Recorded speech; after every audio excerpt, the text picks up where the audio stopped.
तर गुजरातमध्ये मुसळधार पावसामुळे 2 दिवसांपासून 6 जण घरात अडकलेली आहेत। वापीच्या पांडोर परिसरातील ही घटना आहे। रेस्क्यू करण्याची यावेळेला नागरिकांनी मागणी केली आहे। मुंबईतील रहिवासी पूजा पाटलांचं घर जे आहे ते संपूर्ण कुटुंब या घरामध्ये अडकले। मदतीची मागणी करण्यात येते। मदतीसाठी प्रशासनाला फोन करूनही मदत न मिळाल्याचा आरोप आहे। परिसरात बोटीद्वारे बचाव कार्य करणं धोकादायक असल्याने हेलिकॉप्टरच्या मदतीने तातडीने रेस्क्यू करण्याची मागणी करण्यात येते।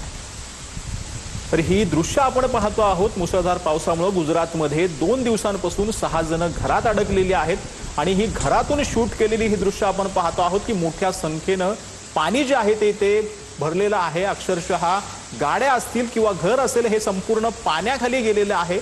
ही दृश्य आता समोर येत आहेत आणि एक कुटुंब जे आहे ते अडकलेलं आहे। त्यांच्याकडनं वाचवण्याची आणि बचाव कार्य करण्याची मागणी करण्यात येते। तर मुसळधार पावसामुळे पालघरच्या कोचाई गावातील काळू नदीला पूर आलाय। पुरामुळे आवरपाडा वाळवी पाड्यातील काही घरांमध्ये पुराचं पाणी शिरल्याने अनेक कुटुंब पुराच्या पाण्यात अडकली होती। त्यांना स्थानिक तरुणांच्या मदतीने सुखरूप बाहेर काढण्यात आले। टीव्ही 9च्या टीमने देखील ग्रामस्थांना रेस्क्यू करण्यात मदत केली।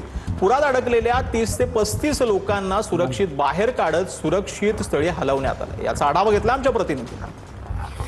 पालघर जिल्ह्यामध्ये गेल्या 2 दिवसापासून मुसळधार पावसामुळे जनजीवन विस्कळीत झाल्याचे चित्र पाहायला मिळत आहे। तर कोचाई या गावामध्ये अनेक घरं पाण्याखाली गेल्यामुळे अनेक लोक अडकून पडली होती। मात्र स्थानिक जे तरुण मंडळी आहेत त्या तरुण मंडळींनी अनेक लोकांना घरातून रेस्क्यू करून काढलेलं आहे। आपल्यासोबत आता या ठिकाणी गावातील काही ग्रामस्थ आहेत, आपण त्यांच्या मार्फत जाणून घेणार आहोत। काय सांगाल तुम्ही, या ठिकाणी किती लोक घरामध्ये अडकले होते पुराच्या पाण्यामध्ये, काय सांगाल?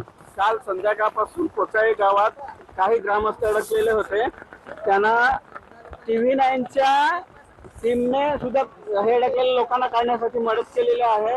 जवळपास 30 ते 35 लोकांना सुखरूप बाहेर काढलेलं आहे। प्रशासनाकडून कोण आलंय का मदतीला? नाही, कोणी आम्हाला प्रशासनाकडे कोणी माणूस अजूनपर्यंत आलेला नाही आणि यामुळे अनेक नागरिकांचा संपर्क देखील तुटलाय। कॅमेरा पर्सन प्रियांशु चव्हाणसह प्रवीण चव्हाण, टीव्ही 9 मराठी, पालघर डहाणू। तर पालघर जिल्ह्याला मुसळधार पावसाने झोडपलेला आहे। डहाणू तलासरी भागामध्ये अतिवृष्टी झाली आहे। चिंचणी पोसरे तलाव परिसरातील 70 नागरिकांना जिल्हा परिषद शाळेत सुरक्षित स्थळी हलवण्यात आले। मुसळधार पावसाचा जोर अजूनही कायम असल्याचं पाहायला मिळालं।